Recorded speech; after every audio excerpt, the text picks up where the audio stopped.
Bonjour tout le monde, bienvenue sur une nouvelle vidéo des lectures de Pipin. J'espère que vous allez bien.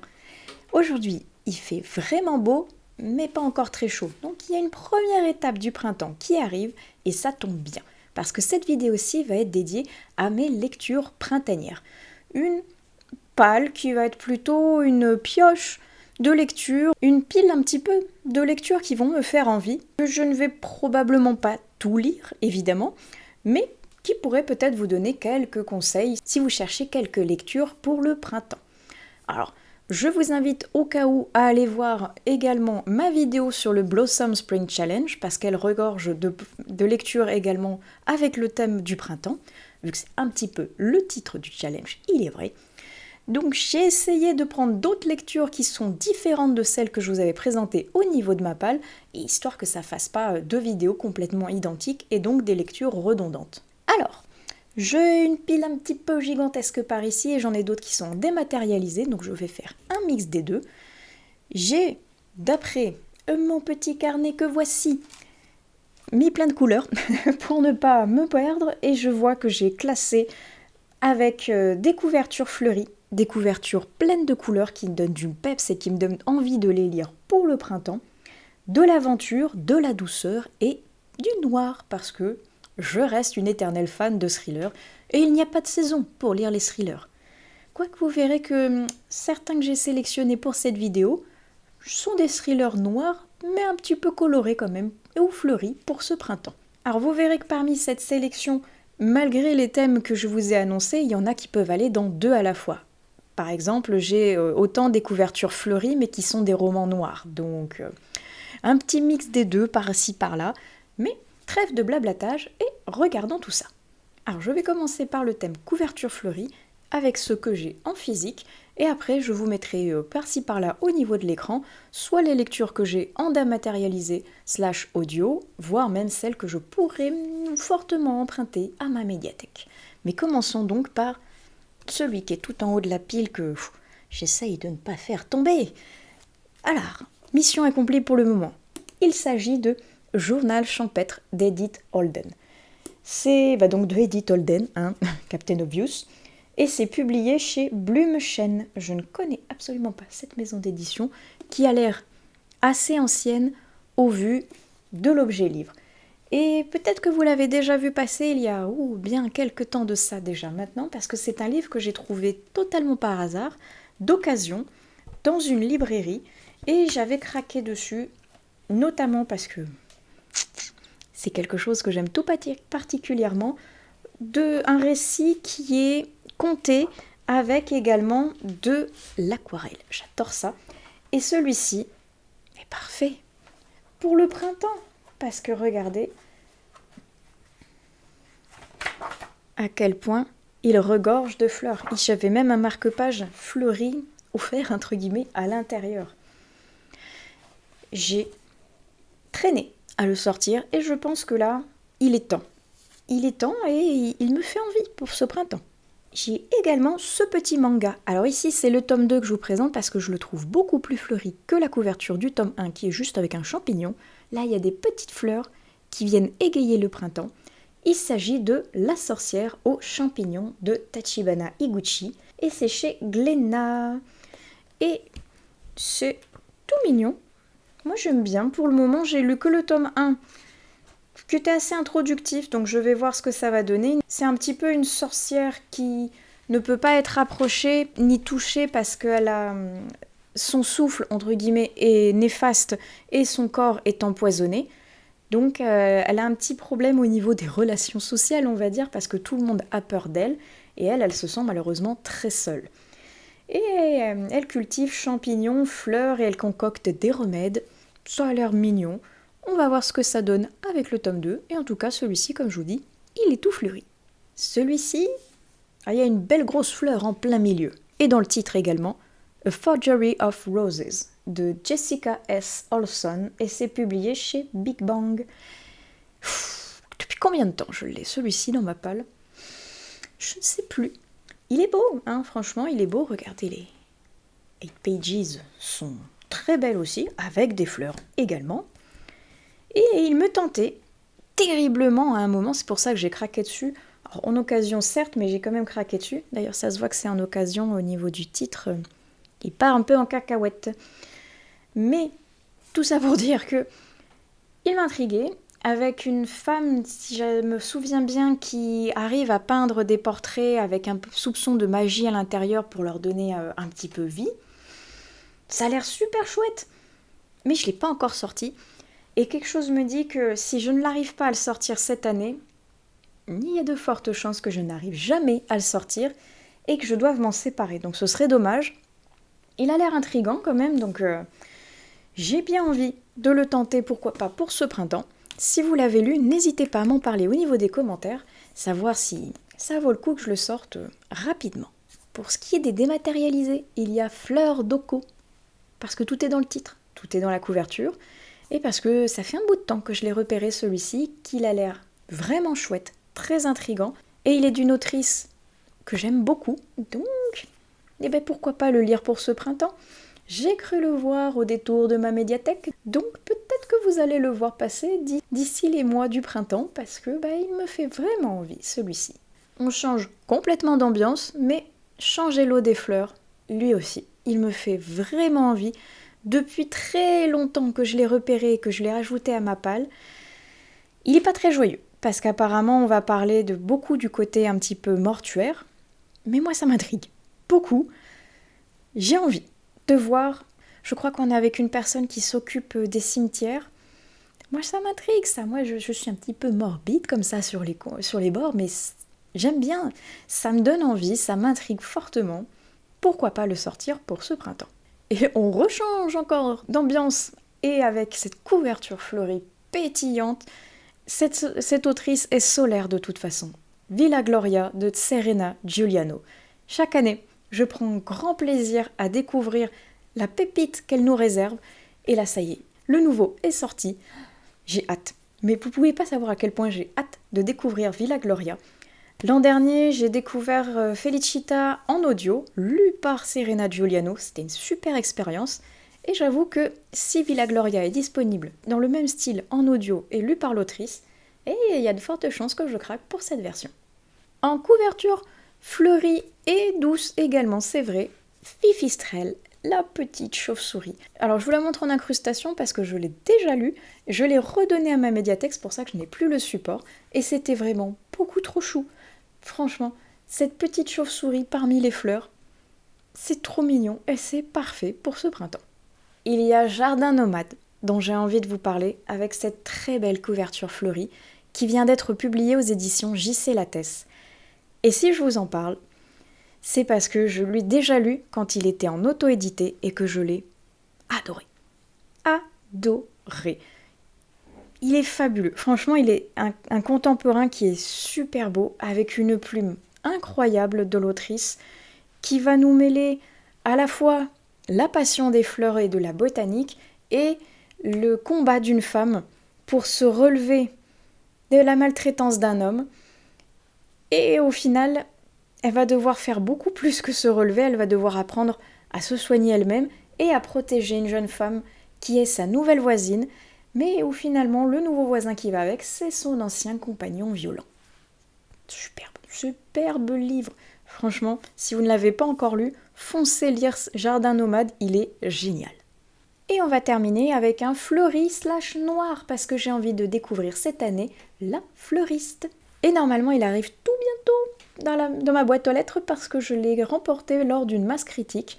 Alors on croise fortement les doigts que cette fois-ci, je le reçoive bel et bien, parce que sinon je vais être fortement triste parce qu'il me fait super envie. Mais j'ai très hâte en tout cas de vous en reparler, parce qu'on va être avec des meurtres et avec des fleurs. Moi franchement, c'est un combo qui match. Ce livre-ci va me permettre de faire la transition entre les couvertures fleuries et les couvertures pleines de couleurs, parce qu'elle comporte les deux. Kael, couverture fleurie, des couleurs magiques. Franchement, j'ai hâte. J'ai adoré les 2 tomes de Tiziri. Et il me reste celui de Kael à lire, qui est la même histoire, mais du point de vue donc de ce personnage-ci. Franchement, il me tarde de retourner dans l'univers. J'aime bien le petit cerf là, rien à voir avec ce que j'étais en train de dire, mais j'aime bien. Et je disais donc que j'ai très hâte de retourner dans l'univers de Tiziri. Et en même temps, je prends mon temps, j'ai pas envie d'y retourner tout de suite parce que je sais que c'est le tout dernier tome et qu'il y en a plus du tout après et que j'aimais bien cet univers. Donc, est-ce que je vais y aller? Est-ce que je vais attendre encore un peu? Je ne sais pas, mais s'il est là, c'est qu'il me fait quand même fortement envie. Alors, en couverture pleine de couleurs, je voulais vous présenter Fruits Basket. Alors certes, la couverture ici est toute violette. Vous allez me dire, pourquoi elle me parle de couleurs s'il n'y en a qu'une? C'est parce que chaque tome est d'une couleur dominante différente. Ça fait un véritable arc-en-ciel à la fin et je trouve ce manga super chouette. Donc ici c'est le tome 13 auquel je me suis arrêtée et je vais les continuer. Donc il y aura une myriade de couleurs suivant celui auquel je vais m'arrêter. Mais en tout cas, on est dans des couvertures colorées et on est aussi dans un brin de douceur parce que pour moi c'est une série qui est vraiment toute douce, qui est chère à mon cœur parce que je la connais depuis maintenant fort longtemps et je l'aime toujours autant. Ça me fait plaisir de pouvoir les relire, les redécouvrir et donc pourquoi pas un arc-en-ciel de couleurs et de douceur pour ce printemps avec Fruits Basket. Je ne pouvais pas franchement oublier de mettre celui-ci dans une couverture dite colorée alors qu'il s'appelle Chromatopia et qu'il porte toutes ces magnifiques couleurs. Lui c'est pareil, ça fait un bout de temps qu'il est dans ma palle, que j'ai fortement envie de le découvrir parce que c'est un tome 1. Le deuxième tome se nomme Robustia, si je ne me trompe pas. Et avant d'aller voir le tome 2, j'aimerais bien lire le tome 1, savoir quand même si j'aime, parce que ça me sert à rien d'acheter le tome 2 si j'ai pas aimé le 1. Quelque chose me dit que ça peut le faire avec moi, ça peut matcher. Cette histoire de caste en fonction des couleurs, ça peut matcher. Donc, j'aimerais bien le découvrir, celui-ci, ce printemps, parce qu'il sent bon les couleurs, il sent bon, je ne sais pas, un petit peu l'aventure aussi quelque part, ça m'inspire le printemps. Et j'ai envie de découvrir aussi Robustia. Alors, comme d'habitude, si vous l'avez lu, n'hésitez pas à utiliser la section des commentaires pour m'en parler un peu plus. Il y a un petit manga qui me fait très envie depuis un petit bout de temps maintenant et que j'ai vu passer au détour de ma médiathèque. Bientôt, je vais vous parler certainement de Arte, parce qu'il a une couverture colorée, quelque chose d'assez doux, et on va parler, comme son titre l'indique, d'art. Apparemment, d'après la bibliothécaire, il est incroyable, c'est une série coup de cœur pour elle.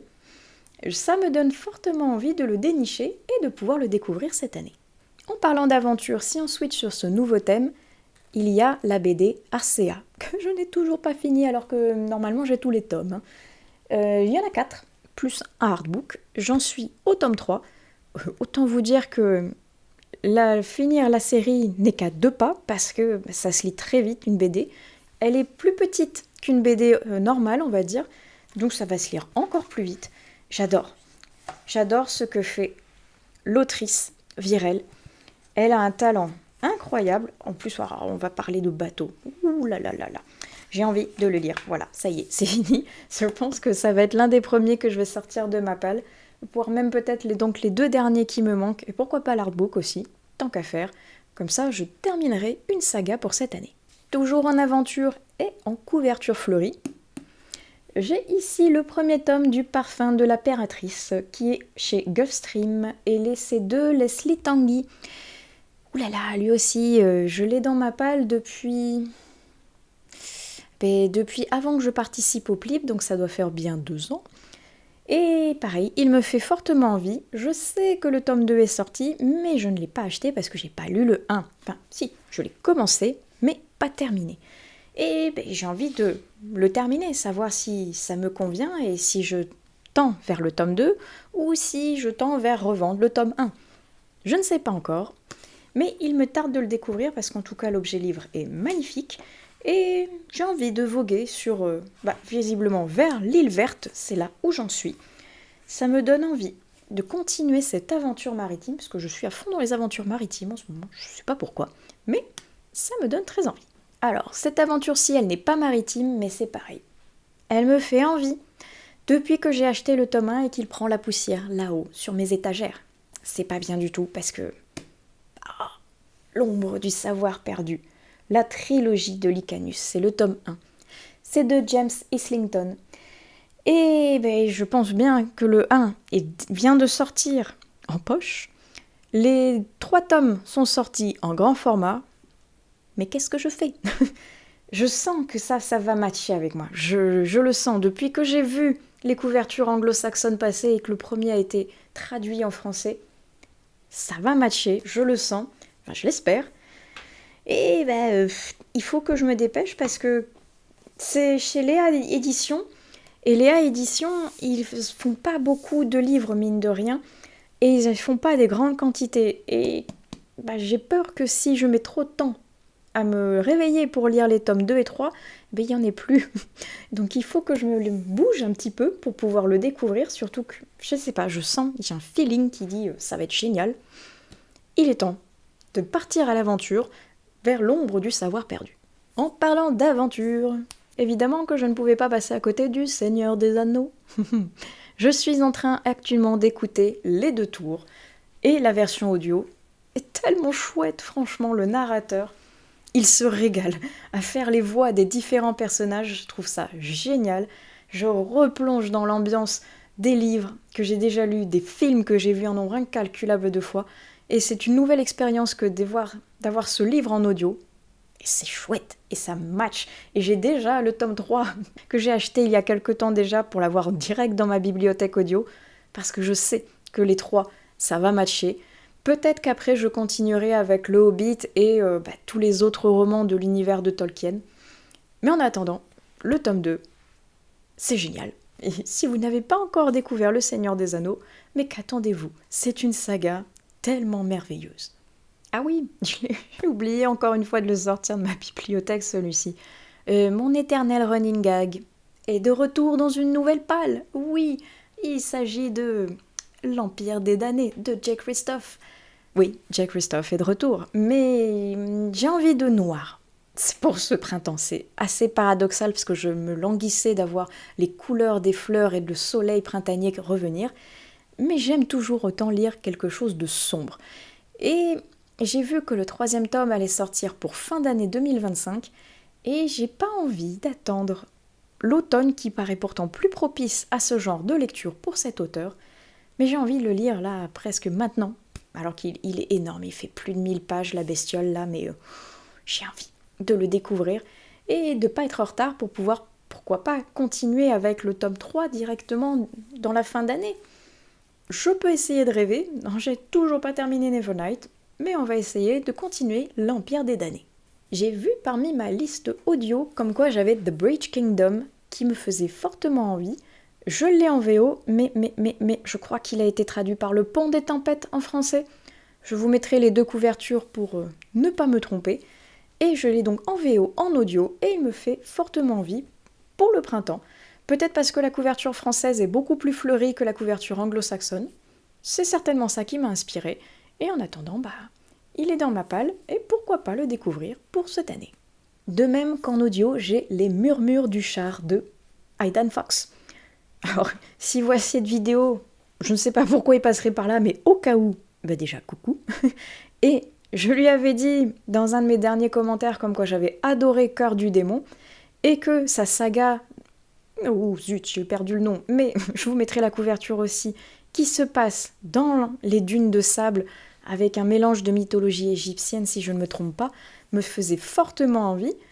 Et il m'a dit, ça va être radicalement différent, parce qu'il y en a une qui est très douce et l'autre qui est très noire. Moi, je viens de lire la très noire, et je lui ai dit, mais c'est pas grave, c'est mon côté bourrin, délicat, qui parle et qui a envie de lire cette saga. Et qu'est-ce que j'ai fait? Je vais commencer Les Murmures du Char, qui est une autre saga. Voilà, c'est tout moi ça. Il y a un truc qui me plaît et j'en vois un autre et Dory, oh, celui-ci a l'air cool. Tome 1, ok, une nouvelle saga, ok, mais c'est Aidan Fox, j'aime beaucoup ce qu'il fait et pourquoi pas découvrir cette nouvelle saga en audio. Alors le printemps me donne des envies de douceur aussi parce que passer les jours tout doux, tous ensoleillés avec des températures encore assez fraîches mais qui tendent vers le plus chaud qui arrive.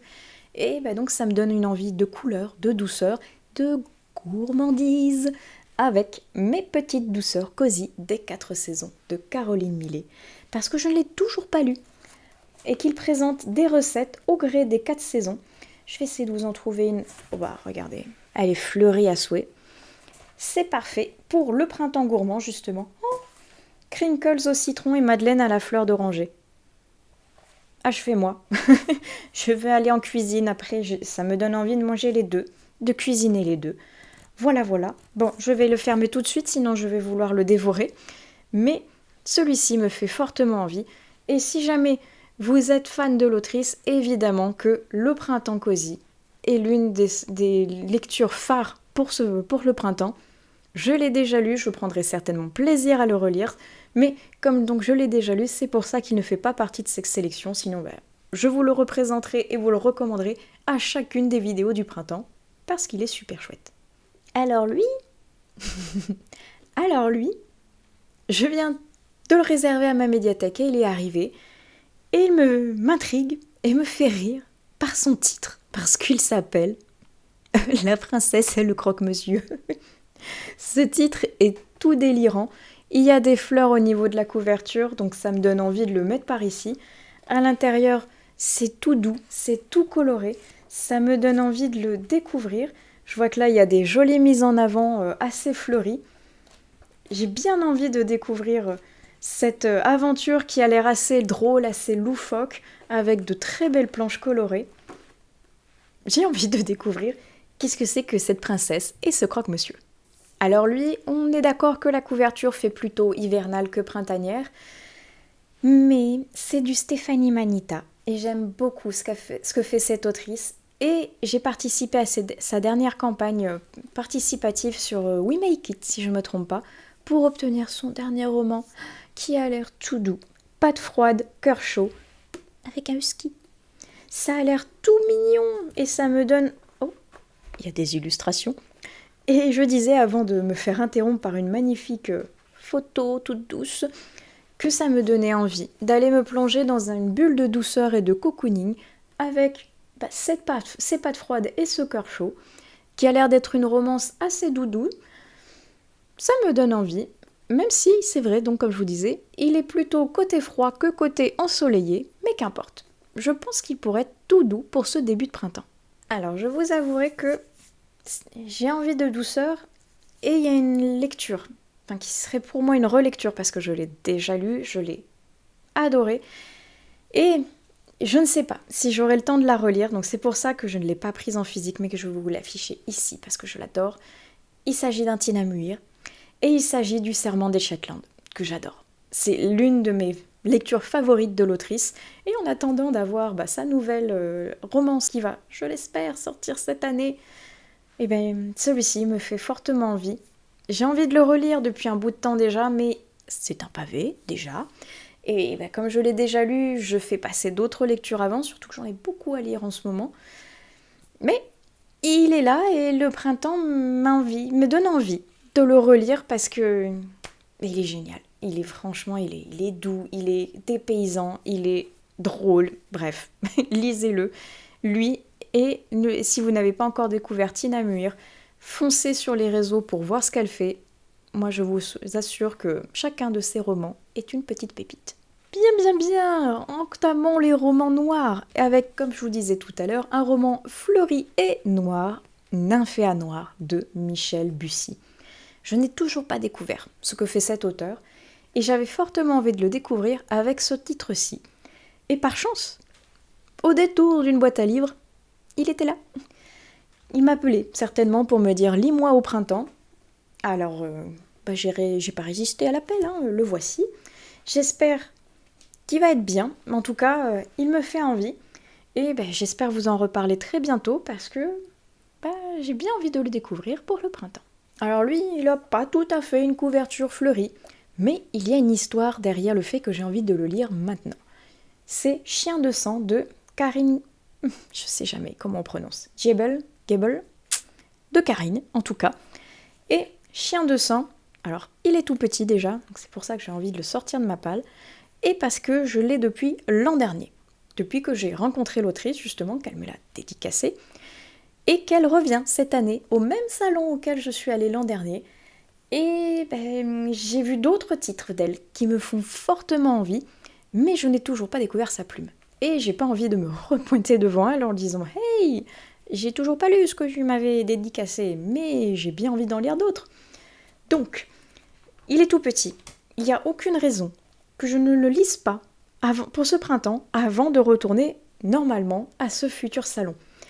J'ai très envie de découvrir sa plume parce que j'en entends beaucoup de bien et il y en a d'autres, comme je vous dis, qui me font fortement envie, qui eux sont des gros pavés, donc autant vous dire qu'il vaut mieux que je commence par celui-ci qui est tout petit et donc beaucoup plus abordable. Et alors lui, je suis mes joie de l'avoir découvert à ma médiathèque parce que je l'avais repéré, il a l'air incroyable. Fragrantia de Paul Richardot. Je ne connais pas du tout ce monsieur, mais il a concocté un roman tellement original que j'ai envie de le lire parce que, écoutez juste les 2 premières lignes. Et si vous pouviez revivre vos souvenirs les plus précieux à travers leur parfum. N'en dites pas plus, j'achète. Il y a des meurtres derrière, ça me va d'autant plus. Je valide, ça a l'air incroyable. Je suis passionnée par les odeurs et les parfums. J'adore lire des livres qui en parlent. Alors autant vous dire que celui-ci, quand il est sorti, je l'ai repéré tout de suite. Et ma médiathèque a eu la forte bonne idée de l'acheter. Et donc moi, je l'ai emprunté. Et je sais pas quand, mais très très très très vite, je pense qu'il va sortir de ma palle celui-ci parce que il me fait trop envie. Et voilà, je pense que Fragrantia vient clore cette petite palle, petite pioche d'envie, de lecture, assez printanière, assez fleurie, assez noire ou cocooning. Bref, il y a un peu de tout. C'est quelque chose que j'ai envie de lire sur le moment, quand j'aurai l'envie, quand j'aurai le mood qui va venir pour me dire celui-ci, c'est le moment de le sortir. Alors peut-être que je ne les lirai pas tous, comme d'habitude, ma passion c'est de faire des pales mais de ne pas les respecter. Mais bref, comme je vous dis, j'ai également les livres que j'ai présentés au niveau du Blossom que je dois lire également. Donc ça en fait pas mal aussi.